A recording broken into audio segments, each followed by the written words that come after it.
আচ্ছা, চোখ বন্ধ করি, একটু হাত জোর করি এবং ভগবানের কাছে প্রার্থনা করি। বিশ্বাসে বস্তু মেলাই, তাই না?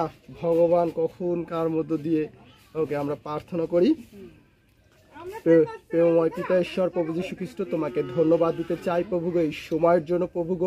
প্রভুগো এখানে একজন বৃদ্ধ সন্তান এখানে রয়েছে প্রভুগো, তুমি সেই বৃদ্ধ সন্তানকে তুমি স্পর্শতা দান করো প্রভুগো। সে প্রভুগো অনেক দিন যাবৎ অসুস্থ এবং তার বয়সও হয়ে গিয়েছে প্রভুগো, অনেক বয়স তার প্রভুগো। সে জানিয়েছে প্রভুগো তার সেই জ্বরে আক্রান্ত রয়েছে প্রায় 10 থেকে 12 দিন প্রভুগো। তার মধ্যে যে জ্বর রয়েছে প্রভুগো, তুমি সেই জ্বর তুমি যিশুর নামে তুমি দূর করে দাও প্রভুগো।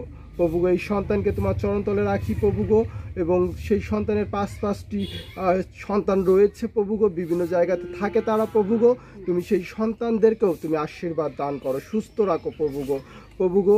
এই সন্তান জন্য প্রভুগো তোমার এই অসুস্থ ও রয়েছে, তারপরেও যেন তোমার উপর ভরসা, তোমার পরে বিশ্বাস, তোমার পথে সে থাকতে পারে প্রভুগো। তুমি সেই মতো আশীর্বাদ দান করো প্রভুগো। আমরা এই সন্তানকে তোমার চরণতলে রাখি প্রভুগো। তুমি আমাদের এই প্রার্থনা তুমি শ্রবণ করো, এই ছোট্ট প্রার্থনা যিশু তোমার নামে চাই।